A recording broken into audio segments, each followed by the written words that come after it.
Tamar Andrés, Pablo Carballeira, Maia Reimóndez, Esther Carrodeguas, Rosalía Fernández Real, Poesía completa de Safo. Nós só publicamos en galego e algunhas veces tamén publicamos algún libro en portugués, básicamente con xente nova. Por nova non me refiro á idade, senón a xente que aporte algo novo. E ese é un oco que había aí, que había. Por eso cubrimos. De todas maneras, quero dicir unha cousa sobre o galego, é dicir, creo que o punto de partida quizás sea o mellor da historia. Hoxe hai máis coñecemento que nunca do galego como lingua culta e, non sei, eu sempre quero ver a parte positiva. E entón, bueno, digamos que o punto de partida é bo, outra cosa está o que consigamos facer, claro. Na librería o libro galego tamén perdeu presencia.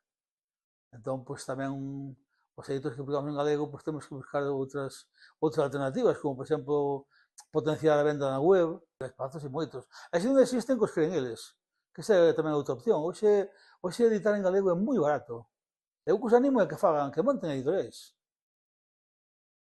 que teño unha especie de tristeza e unha especie de alegría. A tristeza é que eu creo que aprendín a ser editor e digamos que a tristeza é tardar tantos anos en aprender a ser editor. Máis que para atrás e miro para diante, non? Teño moitas ilusións. Como diría a persoa, teño a máis da nada, teño diante de min todo por facer.